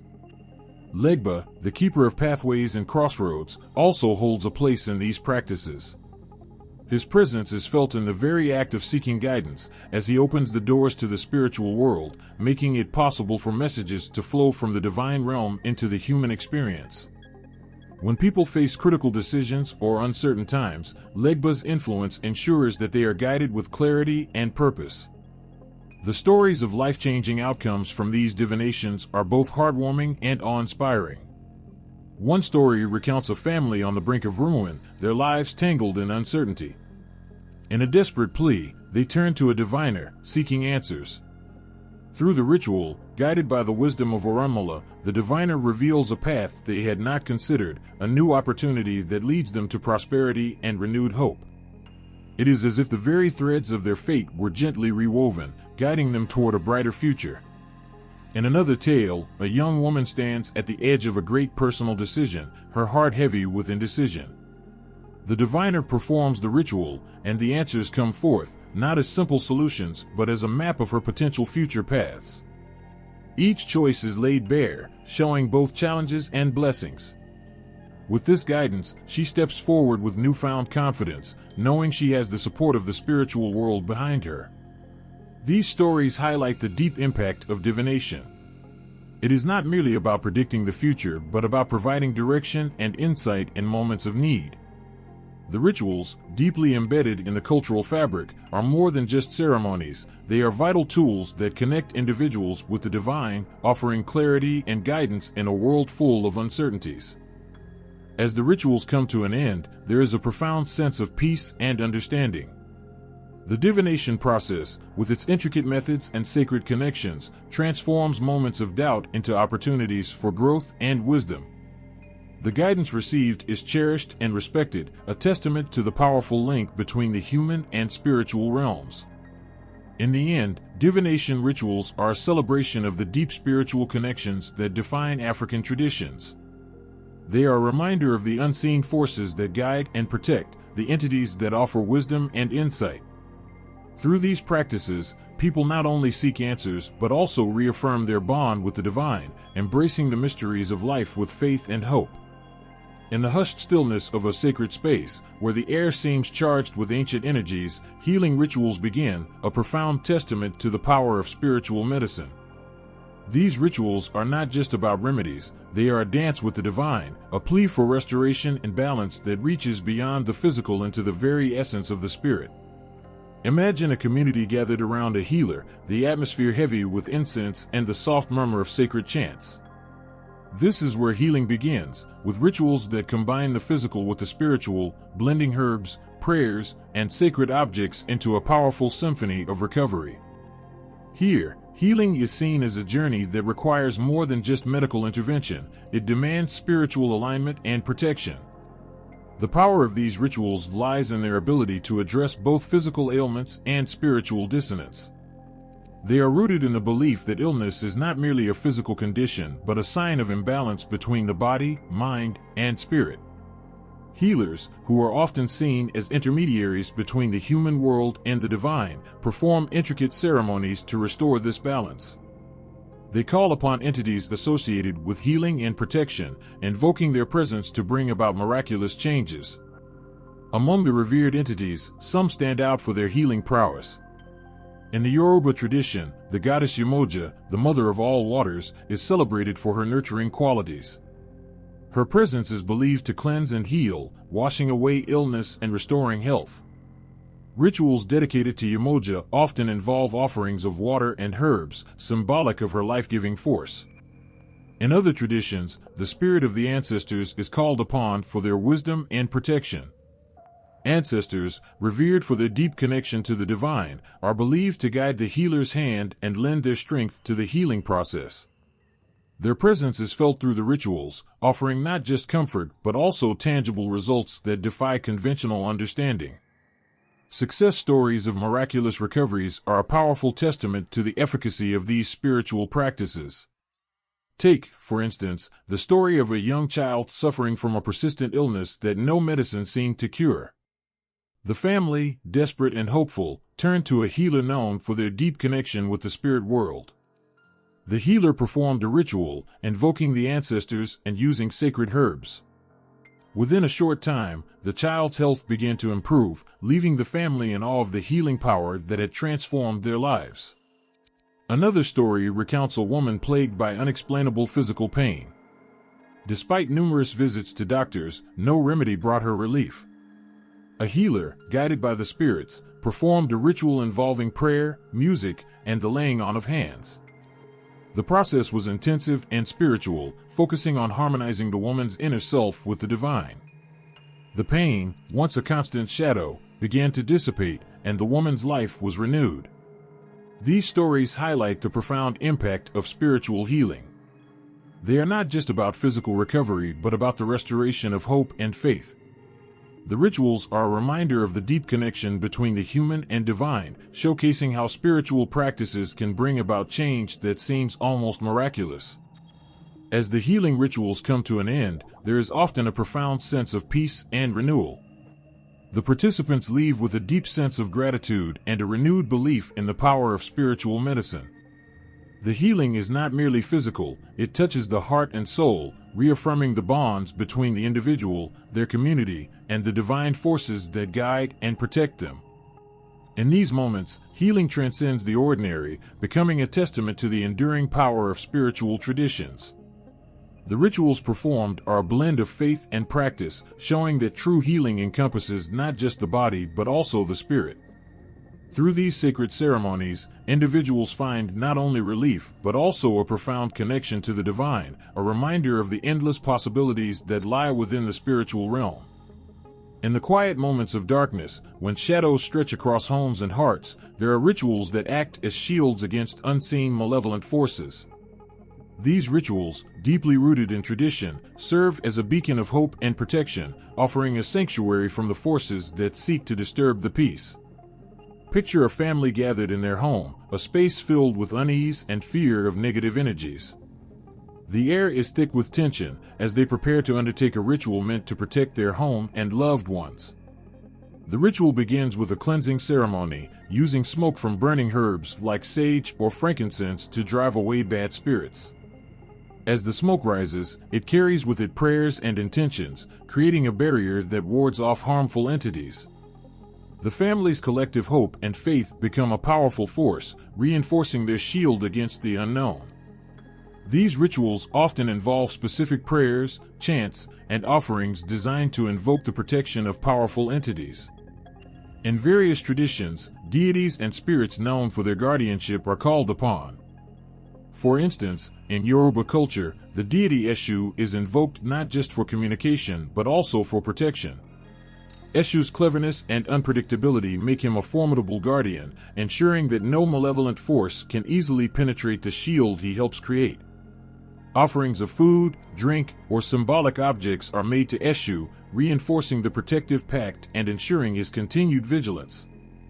In some African traditions, the presence of ancestors is also sought for protection. The ancestors, revered for their wisdom and connection to the spiritual world, are believed to offer guidance and shield their descendants from harm. Rituals may involve setting up altars with offerings of food and drink, as well as invoking the ancestors through prayers and songs. This connection to the past provides a sense of security, as the ancestors' protective influence extends across time, guarding the living from evil. The power of these protective rituals is not confined to ancient times. In modern settings, people continue to turn to these practices for safeguarding their homes and families. Take the example of a family experiencing a series of unfortunate events and feeling overwhelmed by negative energy. They reach out to a spiritual practitioner who performs a protective ritual, using traditional methods such as cleansing smoke and protective symbols. Over time, the family feels a shift in their environment, a renewed sense of calm and safety, as if the shadows have been driven away and peace has been restored. In another instance, a business owner facing frequent disruptions and misfortunes turns to a traditional healer for help. The healer performs a ritual to invoke the protection of specific deities and ancestors. The ritual involves the use of protective charms and the recitation of prayers. After the ritual, the business experiences a noticeable change, with fewer disruptions and a more positive atmosphere. The owner feels a renewed sense of confidence and security, as if a protective force is now shielding their enterprise. These rituals of protection highlight the deep human desire for safety and well-being. They offer more than just symbolic gestures, they represent a tangible effort to guard against the intangible fears that haunt us. The rituals become a way to take control, to reclaim peace, and to assert that even in the face of adversity, there are forces of good ready to shield and support. In the end, the act of performing these protective rituals is an expression of faith, a belief in the power of the spiritual world to influence and safeguard our lives. Each ritual, whether ancient or contemporary, is a testament to the enduring human need for protection and the belief that, with the right spiritual practices, peace and security can be achieved. In the heart of a village, the air is alive with anticipation as a special ritual is about to unfold. It is not just a ceremony, it is a profound hope for a brighter, more prosperous future. Families gather, their eyes reflecting dreams of abundance and success, as they prepare to invoke the blessings of the spirits for fertility and prosperity. The ritual begins with the sacred planting of seeds. These seeds, symbolic of new beginnings and growth, are carefully placed into the earth with prayers whispered from the heart.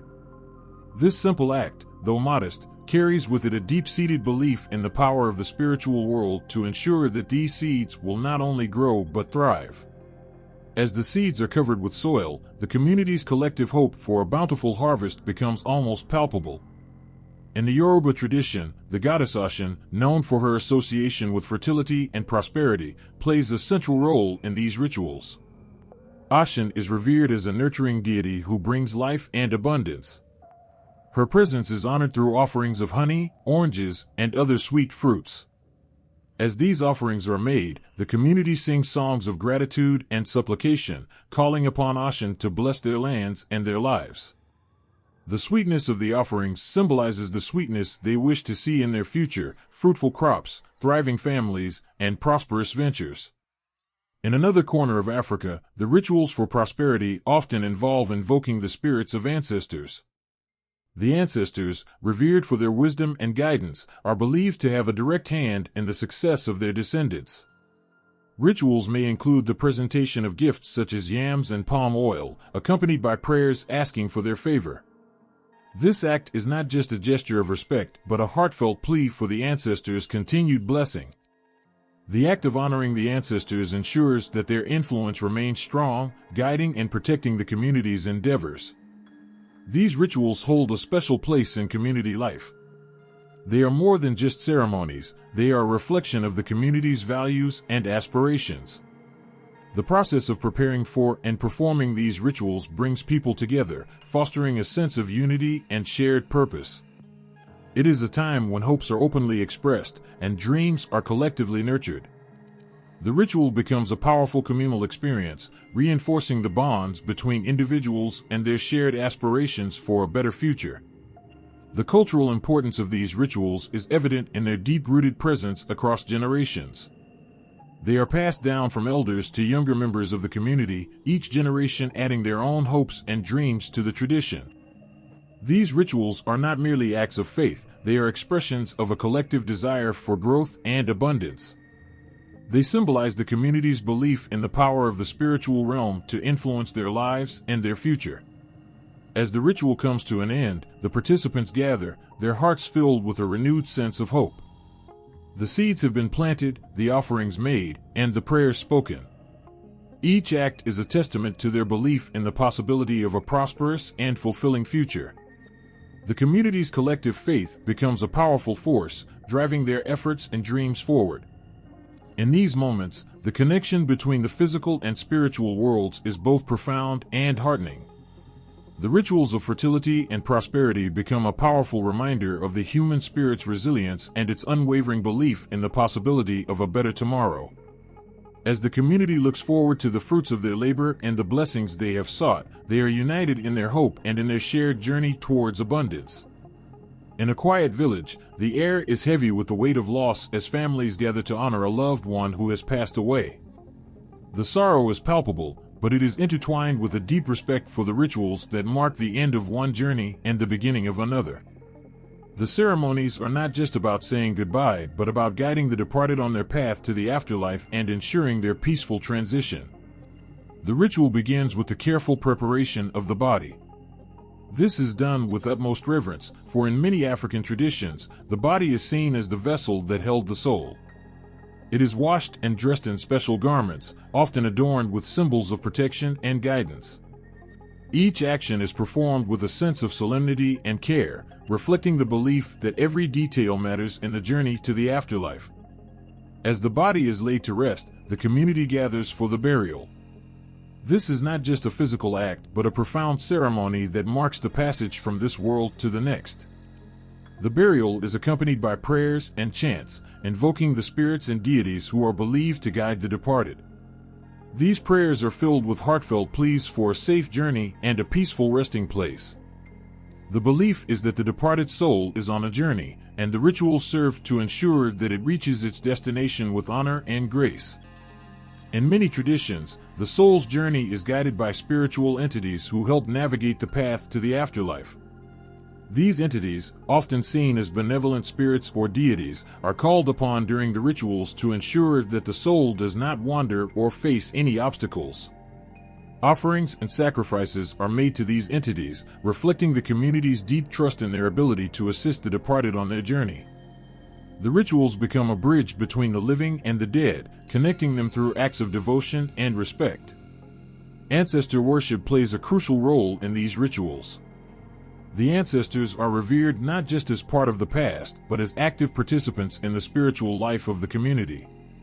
The belief is that the ancestors continue to watch over their descendants, providing guidance and protection. By honoring the deceased and maintaining the rituals associated with ancestor worship, the living ensure that their spiritual connection with the past remains strong.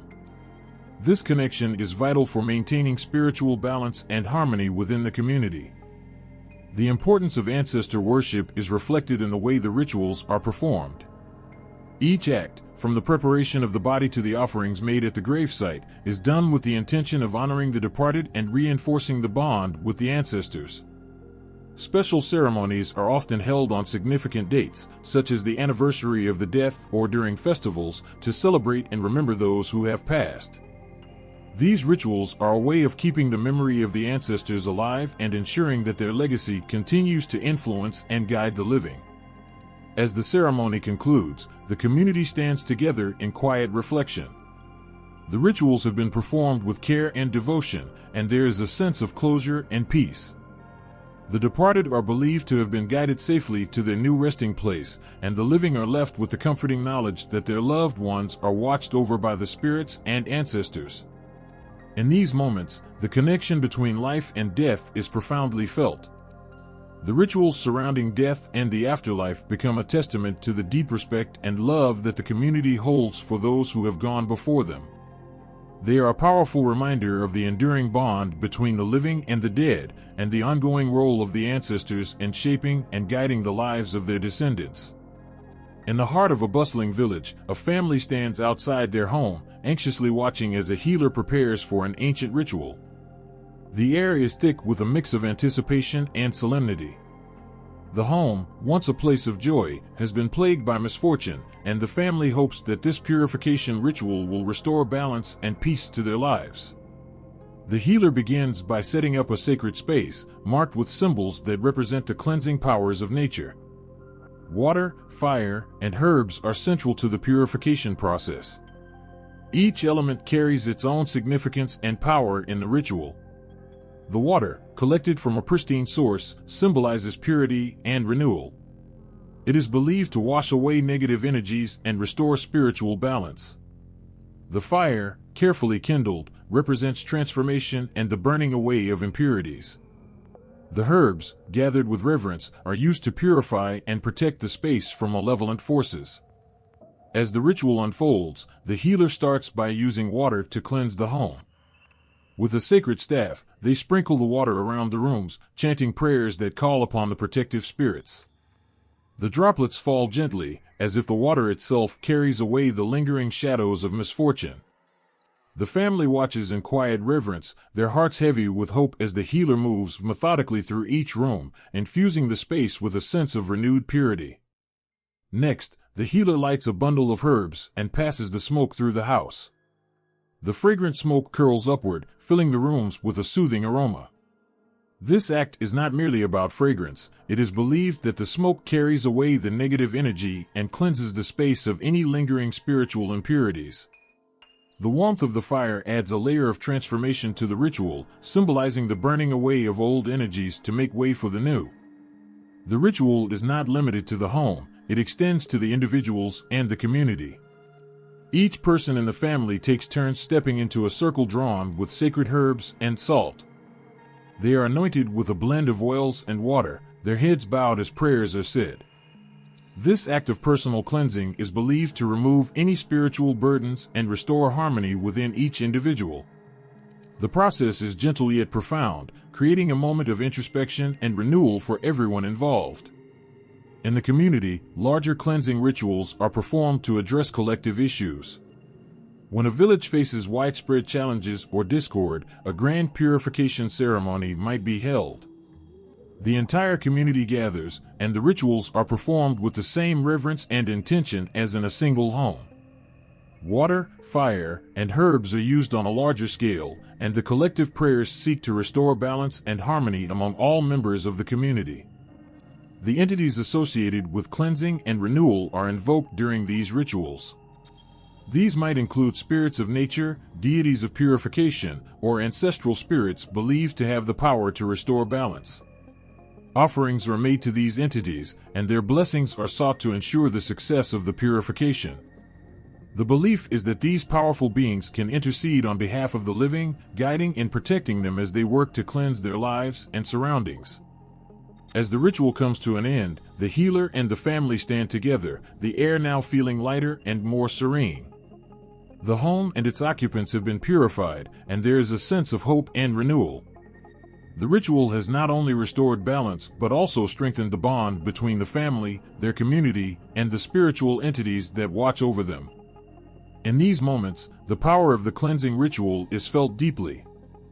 The ancient practices of using water, fire, and herbs to restore balance and harmony are a testament to the enduring belief in the connection between the physical and spiritual worlds. The rituals are a powerful reminder of the importance of maintaining spiritual cleanliness and the profound impact it can have on our lives and our communities. As the first light of dawn breaks over the fields, a village stirs with excitement. The air is filled with the sweet scent of ripening crops and the distant sound of drums. Today is not just any day, it's the day of the Harvest Festival, a time when the community comes together to celebrate the bounty of nature and give thanks for the fruits of their labor. The fields are golden with ripe grains, ready to be gathered. Families, dressed in their finest clothes, gather to begin the rituals that have been passed down through generations. The earth is a living testament to their hard work and devotion, and today, it is honored in a way that blends reverence with joy. The ritual begins with the offering of the first fruits. The elders lead the procession, carrying baskets filled with the first crops harvested. These offerings are not just gifts, but symbols of gratitude and respect for the land that has provided so abundantly. As the elders walk through the village, they sprinkle grains and fruits along the paths, leaving a trail of blessings for the coming year. This act is meant to show appreciation and to ensure that the land continues to yield its bounty. At the heart of the festival is a grand feast. Tables are set with a variety of dishes made from the freshly harvested crops. The aroma of cooked vegetables, roasted meats, and freshly baked bread fills the air. Families sit together, sharing food and stories, their faces lit with smiles and laughter. This feast is not only a celebration of the harvest, but also a moment to bond with loved ones and the community. In addition to feasting, there are dances and songs that celebrate the changing seasons. The rhythms of the drums and the melodies of the songs echo through the village, creating a festive atmosphere. The dances mimic the movements of the harvesters in the fields, symbolizing the hard work and the rhythm of nature's cycles. Each step and twirl is a tribute to the earth and the seasons that guide their lives. The festival also includes rituals to honor the deities and spirits associated with agriculture and nature. Offerings are made to these entities, and prayers are said to seek their continued favor and protection. In many traditions, these deities are seen as guardians of the harvest and the changing seasons. They are celebrated with great respect, and their blessings are sought to ensure future prosperity and success. One of the most poignant moments of the festival is the communal prayer for future harvests. The entire village gathers around a sacred fire, and the leader of the ritual calls out to the spirits and deities, asking for their guidance and support. The flames of the fire dance and flicker, casting a warm glow on the faces of those gathered. As they pray together, there is a deep sense of unity and hope for the future. The fire represents both the warmth of the sun that helps the crops grow and the light of the community's spirit that fuels their efforts. The changing seasons are also celebrated during this time. Each season is marked by its own set of rituals and festivals. As autumn gives way to winter, there are rituals to prepare for the cold months ahead, ensuring that the community remains safe and well-fed. Similarly, spring and summer bring their own celebrations, focused on planting and nurturing new growth. These seasonal rituals are a reminder of the cyclical nature of life and the importance of living in harmony with the natural world. As the sun sets on the day of the harvest festival, the village is bathed in a soft, golden light. The festivities wind down, but the sense of fulfillment and joy lingers in the air. The rituals have not only celebrated the abundance of nature but also strengthened the bonds within the community. The Harvest Festival is a powerful reminder of the connection between people and the land, and the deep gratitude that flows from this relationship. The festival might end, but its spirit lives on in the hearts of those who celebrate it. Each year, the rituals and celebrations serve as a testament to the enduring bond between humanity and nature, and the timeless joy of coming together to honor and give thanks for the gifts that sustain us. The ancient rhythms of drums echo through the heart of the village, and the flames of sacred fires flicker with age-old wisdom. As you walk through these timeless rituals, you feel the pulse of a culture that has thrived for centuries, weaving its rich tapestry of spirituality and tradition. The entities and rituals of African cultures are not mere relics of the past. They are vibrant threads in the fabric of daily life, deeply woven into the beliefs and practices of the people. From the powerful thunder of Shango to the clever tricks of Eshu, from the nurturing spirit of Anansi to the fierce strength of Ogun, each entity embodies a force of nature, a moral lesson, or a divine presence that guides and protects the community. These figures are more than mythic characters, they are living symbols of values, history, and connection to the divine. Rituals serve as the heartbeat of these traditions, each one a sacred performance of cultural memory and spiritual devotion. Every ritual, whether it's a call for rain, a celebration of harvest, or a rite of passage, is a testament to the resilience and adaptability of these practices. They are performed with reverence and passion, connecting the past with the present, and ensuring that the essence of the beliefs remains undiminished. As the world around them evolves, so too do these ancient traditions. They have adapted, blended with new influences, and found new expressions, but their core essence remains unshaken. The spirits and rituals that have guided generations continue to offer wisdom and solace in a rapidly changing world. This adaptability is not a sign of weakness but of a profound strength and vitality, allowing these practices to survive and thrive. In today's modern world, where technology and globalization shape much of our lives, the future of African spiritual practices is both challenging and promising. There is a growing recognition of the value and richness of these traditions, leading to a resurgence of interest and respect. Many young people are rediscovering and embracing their heritage, finding in it a source of identity and strength that complements their contemporary lives. The future of these spiritual practices is bright with the promise of a harmonious blend of tradition and modernity. As new generations take up the mantle of their ancestors, they carry forward the lessons learned from centuries of experience. They weave these lessons into their daily lives, creating a tapestry that honors the past while embracing the future. In this ever-changing world, the power of African entities and rituals endures as a beacon of hope and continuity. They remind us of our deep connection to the earth, to each other, and to the divine. They offer comfort in times of uncertainty and joy in moments of celebration. Through them, we experience a sense of belonging and a link to something greater than ourselves, something that has been cherished and upheld for generations. The rhythms of the drums may change, the songs may evolve, but the heart of these rituals beats strong and steady, a living testament to the enduring spirit of African culture and spirituality.